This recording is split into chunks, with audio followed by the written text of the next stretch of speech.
Right then, we may as well do this thing. Good afternoon, good morning, good evening, whichever works best for you. Welcome to this ChatTalent webinar. This is the first in a series we're doing in partnership with the guys and girls at Appical. For those that don't know me, I'm Alan Walker, and our speaker today, and please correct me if I pronounce this incorrectly, is Malique Steenbrink from Appical. Is that a nod? Is that okay? Awesome. Malique's going to talk to us about employer branding, which I believe should be seen not just as an attraction tool, but as an early and ongoing driver of an employee engagement. So it really takes people through that whole journey, of which we're going to cover off throughout this series. If you've got any questions as we go along, feel free to submit these through the Q&A button, which either, depending on which device you're using, sits at the top of your screen or the bottom of your screen.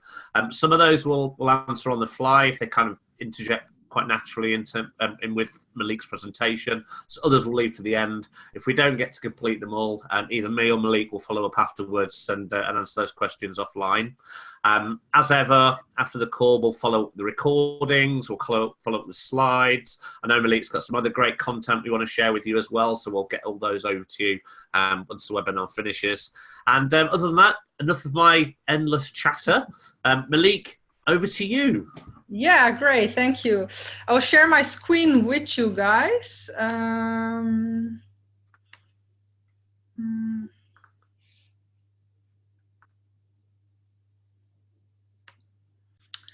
the keynote. Well. Perfect. I can see it. Yeah, great. Okay. Well, we're going to talk today about the importance of employer branding within the pre-hiring stage. As you mentioned, Alan, I think it's really important to invest in employer branding, not just only to recruit people, but also to engage people and be there in the whole employee journey. It begins with the first touch point to offboarding employees as well. So yeah, I'm doing the talk today. I'm employer branding specialist at Appical, and my mission is actually to tell stories from the heart of the organization by giving people the journey in which they can identify their future. So I believe really in the magnetism of a good employer brand, and I hope that by the end of this webinar you all will share this belief with me. We're here today for the first webinar. We will do a series of 4 in 2018. So if you are interested also in preboarding and onboarding, in the gaps and differences, gaps and similarities between generations in the workforce, also millennials involved. And the last one is about, turning talent into ambassadors, about talent retention and offboarding. At Appical, we create onboarding experiences for A-brand customers. So within the Netherlands, within Europe, also within Asia. And this summer, we are also opening an office in Brooklyn, New York. In case of onboarding, employer branding within the experience of an employee, I think the start is to share how to create a future-proof employee journey. And I think you can do that by guide your new hires step by step. So, from the first contact moment within having a look on your career site within the pre-hiring stage. When the contract is signed, make sure that in the first 90 days they are engaged as well within the pre and onboarding. And if eventually when they are leaving your offices, make sure you create ambassadors of your ex-employees. In case of employee branding and the webinar today, we are gonna discuss 4 key points about why employee branding is important, how to attract people in this particular stage, and I also will share best practices within content creation for recruitment marketing, and also we're gonna stand still by the cultural fit. In case of content creation, I think it's really important to have these questions candidates have in mind when they are looking for a new job or are really passive candidates. Every candidate have a couple of questions. For example, like what kind of company is Appical, or what does the culture look like? Where are you guys going in the future? What is your mission, your goals? Also, what are the open vacancies at the moment, or will come available in the future? For example, for a software developer, it's really important to know not only the general stuff about your company, but also, what does the development team looks like, and what are the goals within the team? It's also about, what are the company perks, why I should join your company instead of other companies. The competitors are doing most likely the same or not, and what are your USPs, and why should I join you? Other questions can be, what would be my first project, what would be my responsibilities, and what do you expect from me when I join your company as well. I think we might know the pyramid of Maslow. It is this is the pyramid of employee needs. So within the pre-hiring stage, it is starting from the moment the potential candidate discovers your company until the moment of contracting signed, and from the moment the contracting signed, pre and onboarding will go on. And within this pyramid, I think it's really important to see how your perks reflect in this employee needs. So really make sure your perks reflect the company. So be transparent, and but also keep the labor market research also in mind to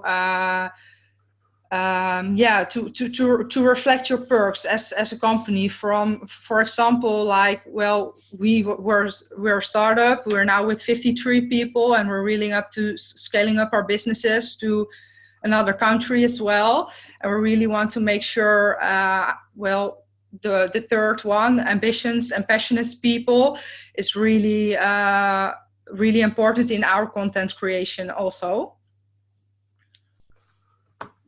Malique, can I ask a quick question on that slide? Could you go back one? Yeah. So there you talk, right at the end there, you talk about knowing what your target audience in the labour market want, and making sure your perks reflect that. Mm-hmm. I think that first part, knowing what your target audience want, it's easier said than done. How does an organisation go about finding that information out?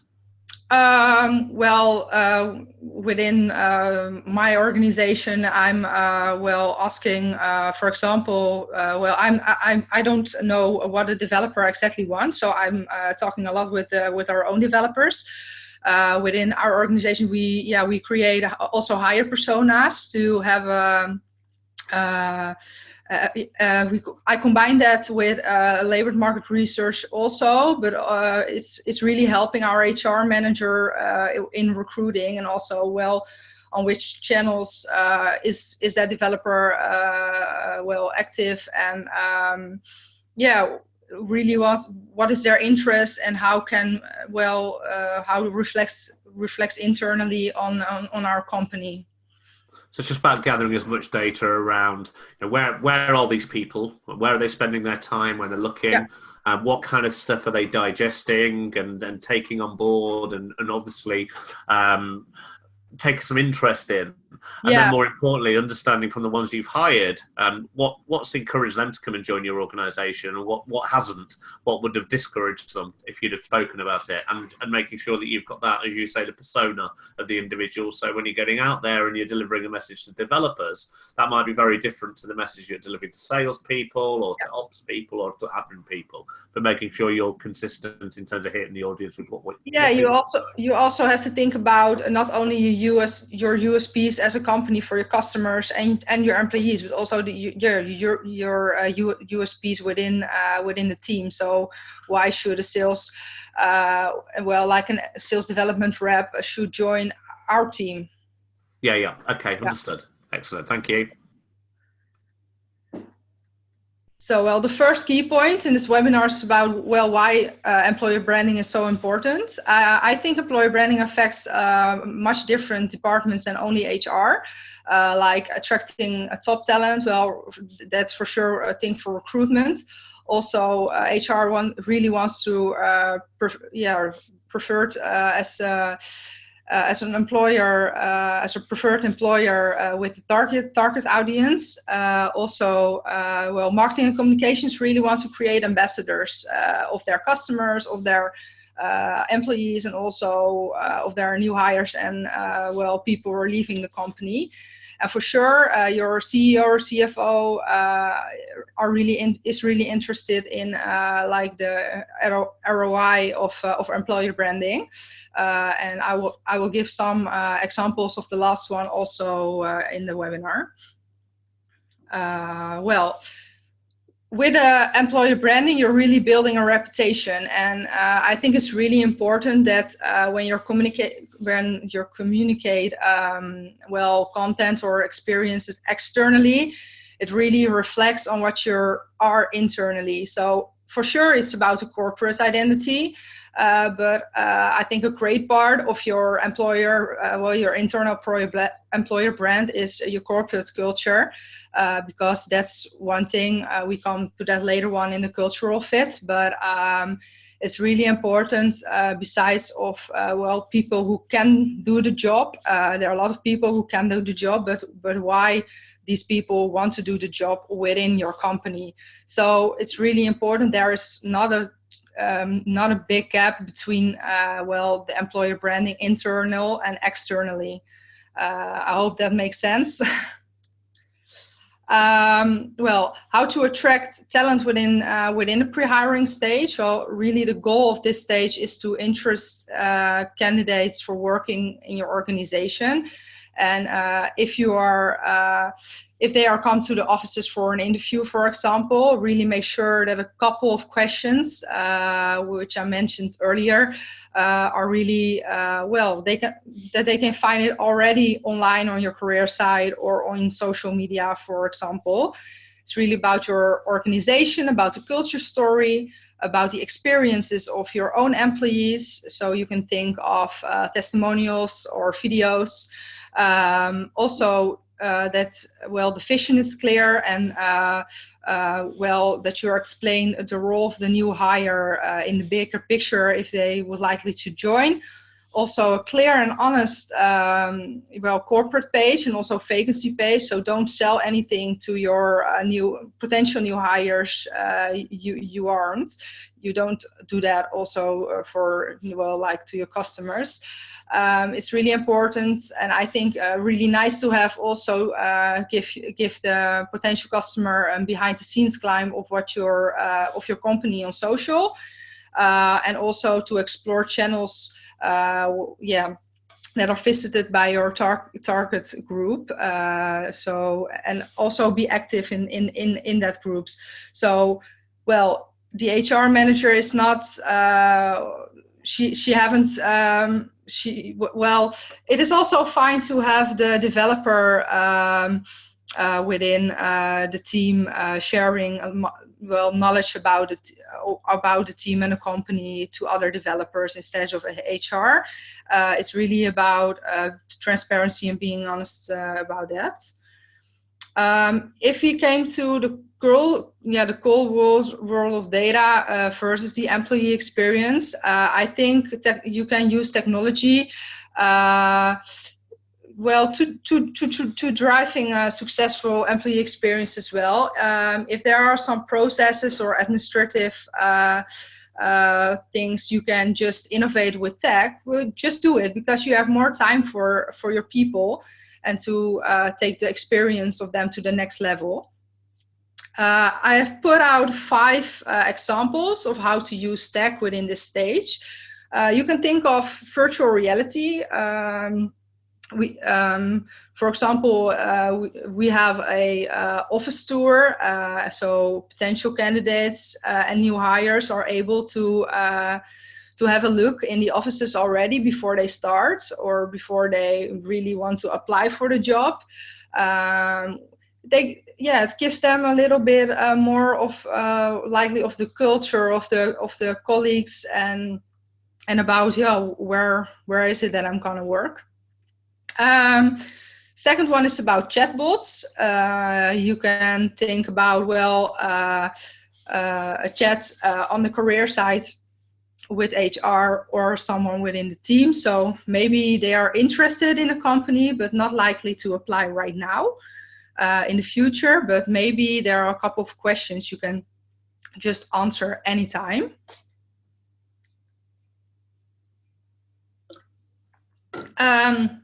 Third one is for example a pre and onboarding app, so that you really engage people and have a look in the content of your company before, within the pre-hiring stage or before the first work day. And I think it's really useful. Nowadays there are a lot of companies who have a lot of big data about the labor market, and also like within your audience as well. So use that, because if you don't have the data yourself, it really helps you to make the hire personas for your company. And the last one is about social platforms, and for sure on social media, but also like Google, Glassdoor, and Universum. People are really giving their opinion about companies, and also Glassdoor is a great example of really transparency within these companies. I think I think tech a human touch through technology is really what I stand for also in recruitment processes. Is there anything more that I know some organisations struggle, Malique, to get their people behind their social efforts? So whether it's posting, and what you don't want to see is an organisation posting some really boring corporate post and then telling 1,000 people they've got to go and like and share it. How do you encourage your employees to create their own content and to therefore deliver a much more authentic message out to a potential audience? Yeah, I think it's really important to share also content of their interest. It's fine that they will share 2 pieces out of 5 content pieces they liked, and their interest is in that with their network, than just sharing everything and they have something like, okay, I'm sharing this but I don't know why, or don't share anything at all. For example, the sales team is more likely to share their own vacancy as well, but it is really impacting that team. So I think maybe people can, if you're sharing like five contact pieces on social media each week from corporate perspective, just let people mark their interests, and you will share. For example, you will send them all only the pieces of their interests.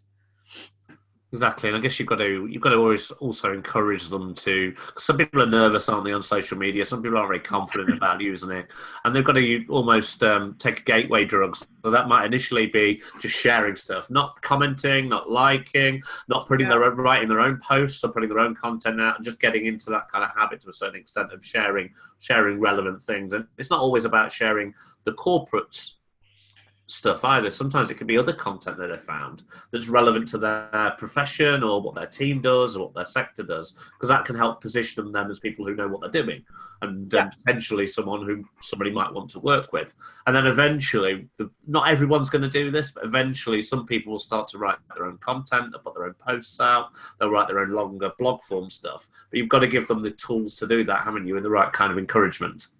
Yeah, that's for sure. Some of our own developers really wants to share more of their experience and stories within the team, because we are an HR tech company. So they're really like, oh, there's really cool stuff about writing within marketing perspective, but we want to also share more about it. Well, just go grab a coffee with them and discuss what's possible.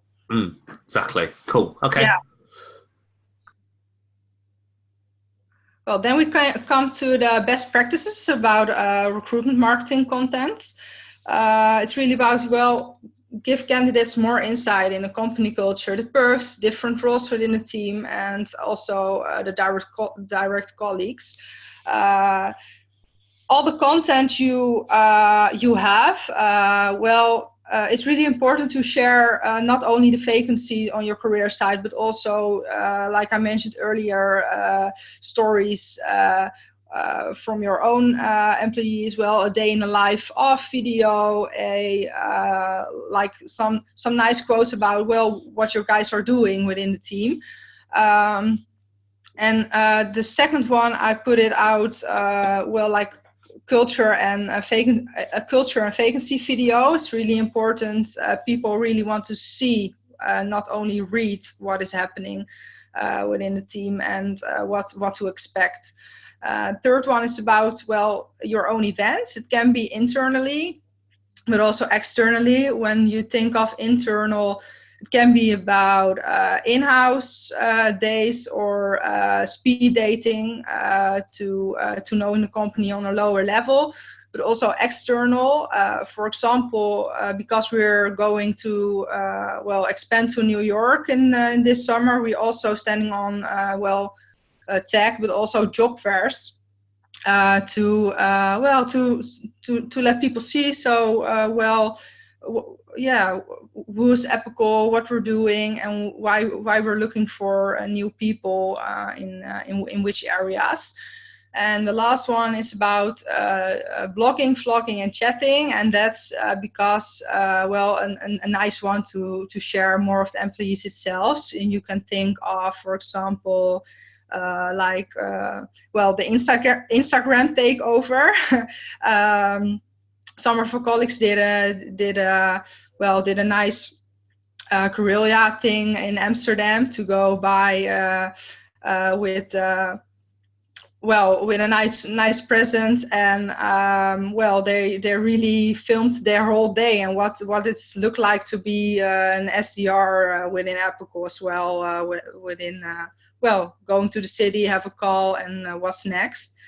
And I think storytelling is the most powerful way to put ideas into the world. So just start small, and then share it within your organization, and people will follow. And I think for sure.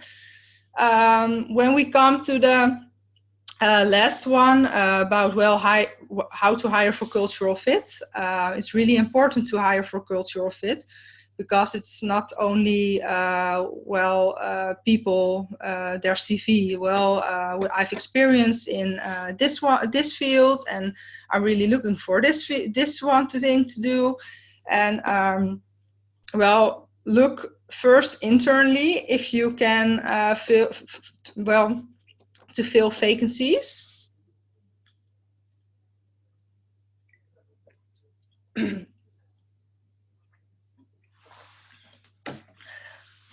Sorry. Don't worry, Malique. It happens to me all the time. It's natural. Yeah. Take a second. I think it's really important, or just a tip, to apply within your own organization, so you can see what it is to improve as well. Simon Sinek said once, if you hire people just because they can do the job, they will work for your money. But if you hire people who believe what you believe, they will work for your blood, sweat, and tears. And I'm really a fan of this quote of him, because it's really about the mindset people have and about their soft skills as well, because hard skills, they're really easy to learn, but soft skills really have to match within your company culture and your values as well. So make sure your tone of voice you're using within a content attracts the right people, and maybe there's a gamified assessment available for, well, to measure this one.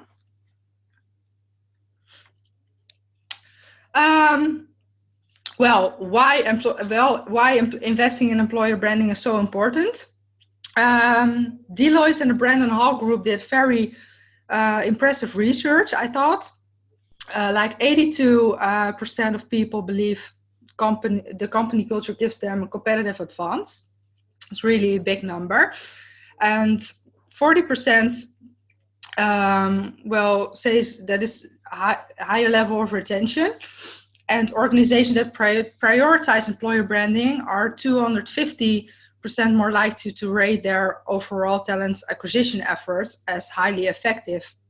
And I think that's, this research showed the importance of investing in the employer branding. So if you haven't started, I would start.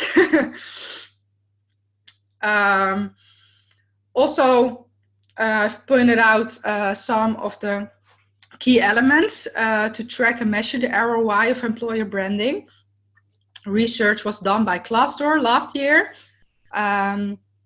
Think about your employer brand reputation, the cost per hire, and the source per hire.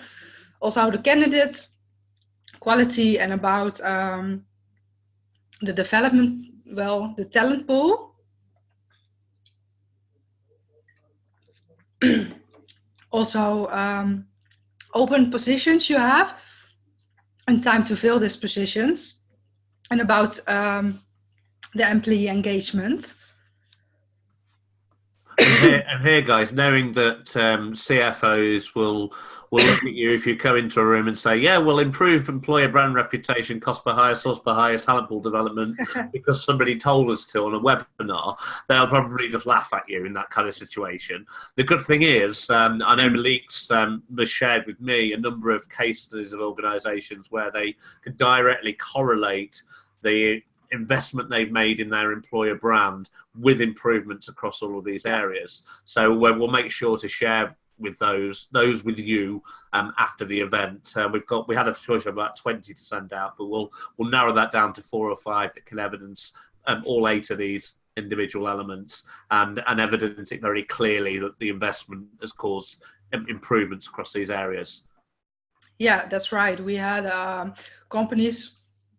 couple of companies have measured these key elements every year, so they are really likely to see what the results and what the ROI of this investment is.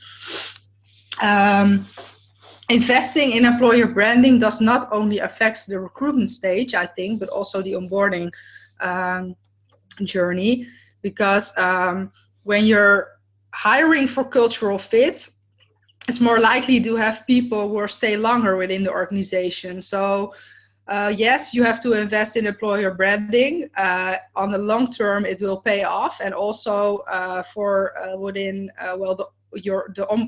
your new hires. It really affects also on turnover.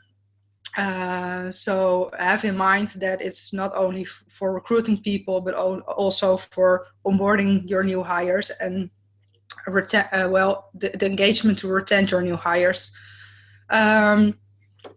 Within Appical, we see this this also about the 4 series webinars. We see these 4 stages within the employee journey, and really important to be there within the whole journey, and to be there within different touch points of the employee. And this is my story about how I think that's important to invest in employer branding. And I really hope you and guys enjoyed this webinar. So feel free to ask questions and connect with me on LinkedIn as well. Well, really to hope see you guys later on also in other webinar series, and well, to have much more companies with a magnet of employer brand. Brilliant. Thanks for that, Malique. And just so everyone's aware, that was Malique's first webinar. So if we could all give her a virtual clap, that would be awesome, because I think she did very well. And there's nothing she can do about losing a voice. It happens to me all the time. Yeah. I'm incredibly lazy, and I just play the host role. Guys, it'd be really great if you could pop some questions in for either Malique or myself to answer, if you've got any around employer branding. And clearly we'll follow up after this with all of the slides, the recording of the event, both to you guys and those who registered who couldn't attend. But if you've got any interesting questions, fire them in either via the chat or via the Q&A now. Get those fingers going. Come on. You covered off too much, Malique. You've not given anybody any room to ask anything. Well, we're waiting for at least one question, right? I think so. We'll have one. We'll have one. I think one question I wanted to ask a little bit further back, actually, was around, less of a question, I guess, more of an opinion on whether you agree with me, around authenticity. So when you're putting content out there, you see some stuff that organizations put out, and it's very shiny, it's very polished, it's very corporate, it's very slick. It looks like it's been produced for a Hollywood movie. And then you see other stuff that looks a little rawer, a little almost like self-created by a team or by a person within that team. What do you feel works best, in your opinion? Well, I'm not I don't like the shiny stuff like in corporate way. I really prefer sharing content with the stories of my own colleagues. So for sure, your marketing and the HR department have a lot of ideas to how to attract people, but really, have a discussion with your own people and what is it why they joined you, why is it that they joined your company, but also, why are you still here? And I think that those things are your real USPs. Yeah, exactly. Real people talking about real things are going to be more effective. Okay, cool. So we've got a couple of questions that have come in. One from Jamie. Jamie's saying, what's the most innovative employer brand project you've seen recently, we'll say? Because you've seen loads, I know that, but in recent times, what's the most innovative one you've seen?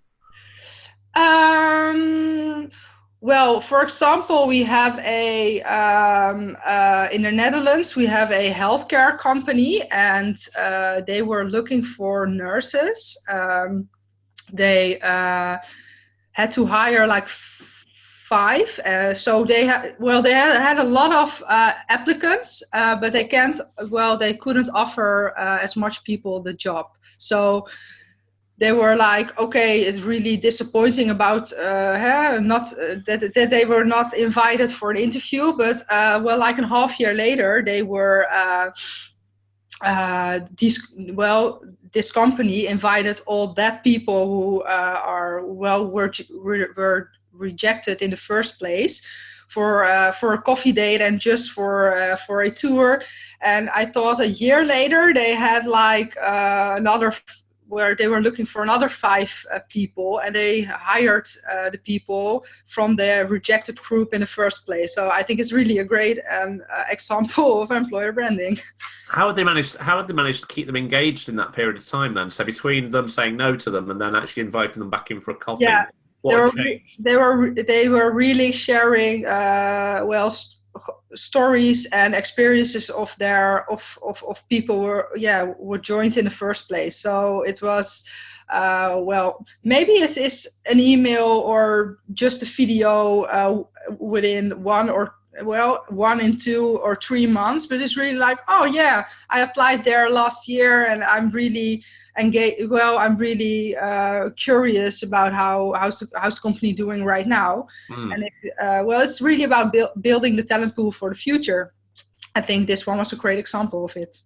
No, exactly. That's it. If you're going to do a big piece of attraction work and you're attracting far more candidates than you need, but you're going to be left with a bunch of candidates you can't hire. You know, you can only hire so many, but actually they could well be right for you in 3, 6, 12 months' time. You're missing a trick usually if you don't keep those guys warm. And that can be really subtle. It can be a really big bang stuff. It can be a mixture of those two things. But keeping those guys warm will make that next time when you need to hire a damn sight easier, in my mind. Okay. Question we've had from Laura. So how do you overcome the difficulty to approach and attract professionals via social media? Yeah. Well, I think it's always about giving the good example. So when you're, I think they will follow. And if it isn't in like 1 or 2 months, or maybe within 3 or 4 months, it's just okay. Give them some time. Grab a coffee, well, monthly maybe. Well, what is going on in the team? Why you're sharing this stuff, and why you don't sharing this stuff. To within the higher personas, which I mentioned earlier, these are also interests where I pick a couple of them who are most likely to write about. I think also we've also got to think that the more people you've got right at the very top of the funnel, so the more people you're communicating to about the right things and the right kind of audience and the people that you want to engage with your organization, the easier it is to start to approach and attract those professionals. If you've got 100 people right at the top of your funnel that are engaging with your content, are responding to your content in some way, shape or form, generally digesting that content, then you can, with the right kind of technology and the right kind of way of measuring that stuff, you can realize out of those who are the ones who are going to respond to that outreach and who are the ones who aren't. If you've got 1,000, 100, 10,000, however many it is right at the top of the funnel, and 1% of them are engaging with the content, if that 1% are the right people, you don't need to worry about the 99% who aren't. You've got 1% who are engaging and are more likely to be receptive of some outreach. If you're just approaching somebody cold, you've never had any kind of engagement with them before, you've never spoken to them before, you've never communicated with them before via social, be it through content or email or whatever it might be, then it's quite normal that they go, whoa, who the hell are you? Why are you contacting me about this job? I don't know who you are. I've never heard of you. I've never heard of your company. I don't know what your organization does. But if actually they've ticked off those 3 or 4 things already, okay, I know we use Appical, for example. I know who Appical are. I know what they do. I know what kind of people they hire. So you've already warmed there. The colder there is when you approach somebody, the more likely they are to reject you. So you've got to warm them up. Yeah, that's for sure. Some other companies have a social referral program, and it's not only about sharing the vacancies, but it's also sharing about, your daily responsibilities about, we won this amazing tech award. It is about sharing the real stories, and not only, because most developers are, it's a are kind of passive candidates. So you really have to share. Well, for example, like to hire salespeople, it can be within 9 or 10 touch points, but for development, it can be 20. Exactly. Yeah. Exactly. And there's tools out there that can help you measure those touch points and see who is responding, etc. There's some that are built for recruitment. There's others that are built for marketing, but achieve the same thing. Measuring that engagement. And so someone's asked here, it's an anonymous attendee has said, do you know what is the average term in terms of a number of years in that somebody stays in the same company? And I was reading something about this very recently, and everyone is banging the drum and saying the tenure of an individual staying in an organisation is going down. But actually, certainly in the UK, the data that people are reporting is that it hasn't actually changed all that much in the last 10 years or so. What's interesting is the type of roles that people are doing. So they're moving within the same organisation more often and progressing more quickly. And also, there's a big missing piece of data, because most governments only report on kind of permanent roles. where people are actually in an organisation for life, in essence, or for a career. What they're missing out is all these gig economy type things where people are on 0 hours contracts or temporary work or interim assignments. Often they're not getting reporting. So I think if you roll all that data up, there's definitely a drop off. But in terms of the actual data that's being reported, because it's based on permanent roles, there isn't all that much difference in the last 10 years. I'll try and dig out an article I read about it, and I'll share that when I follow up via email to the rest of the group. So we've still got 4 or 5 minutes. Question from Tonini here. Do you think that the war for talent, sorry, I hate that phrase, by the way, but we'll go with it. The war for talent will be won by companies that are able to combine employer branding with employer value proposition, or simply by companies who pay better? Well, the first one, for sure, people are interested in about their salaries, education, and all the perks of the company, but it's more important is, well, what you're gonna do, why you're gonna join our the company's culture. Well, for sure, the first one. Yeah, I agree. There is plenty of data to say that people's demands, desires, wants from an organisation have shifted. And I don't think that means that people will go and do a great job for terrible pay, but they're more likely to go and do a great job with a great organisation for okay pay that meets their requirements. I think there's certain industries, maybe certain roles, where people will still job hop for $1, €1, £1 extra a day or a week. Certainly in that kind of very much in that kind of gig economy space. But I think in terms of organisations that are trying to build long-lasting organisations with really engaged workforces, there's plenty of evidence to say that those organisations are commercially more successful. And actually, there's two things that end up going hand in hand.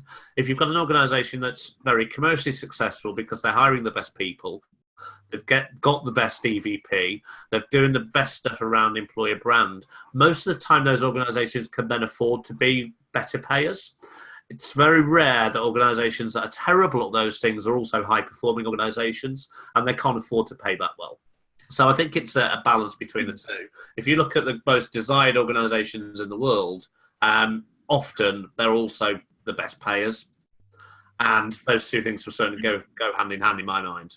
Yeah, and also make sure in case of the investment in employer branding, make sure you invest in good content and not only in much of advertisement possibilities, because in case of good content, you will it's also more likely that your own people will share this, and there's that you don't have as much budget needed for advertisement part. Exactly, and if you're Coca-Cola or you're Pepsi or you're one of the huge brands that everybody has heard of in this world, Google or Facebook, something like that, actually they, as a percentage of their overall revenue, they spend less on employer branding type stuff than you'd imagine, because they don't need to. Everybody knows who they are. Everybody already wants to work for them. They can be quite traditional in terms of how they're attracting. They put a job out, people apply for it. If you're a small company that hasn't got that clout, people haven't heard of you, actually putting more money into the employer brand piece and building awareness of your organisation, which also hand in hand supports your corporate brand and vice versa, will pay bigger dividends than just whacking thousands of pounds on job boards, on career sites, etc. So it's getting that balance and understanding what works for you in my mind. But there isn't one kind of set answer. Yeah, I agree. So there are a lot of once again, make sure your content is real, and so invest more in that part. Yeah, exactly. Yeah. And it's not about attracting everybody. It's about attracting the right people. And that will mean sometimes some people won't be attracted. It'll be the opposite. They'll be repulsed. They won't want to work for your organisation because of who you are. Yeah, and that's not a problem, because you want to hire for the cultural fit. So if people aren't attractive to the role, okay, it's just fine, because I think you don't. Yeah. I agree. It's better to have half the people in the world love you and half hate you, I think, than everybody think you're just kind of okay, you're all right. It's much better to have fans than everybody just kind of. Well, I would rather have 5 people who are loving the company than 10 people is just like, okay, I'm leaving within a year. So. Exactly. Yeah. Listen, we've kind of hit the end of the show and end of the time, Malique. So I think we've exhausted all the questions and answered the ones that are coming in. If I've missed anybody, reach out on LinkedIn or via email and let me know any questions you have, and I'll come back to you on those. Thank you so much, Malique, for your time. Looking forward to our next one, which I think is on the 26th of June. Yes. It's the next event, if I remember correctly. And who's coming along from Appical for that one? Remind me. I think it's my colleague Roy. That's right. Yeah. Roy Kerenstra. Yeah. And we're looking forward to that. So thanks again, everybody. Have a great afternoon, and I shall see you all soon. Take care. Thank you. Bye-bye.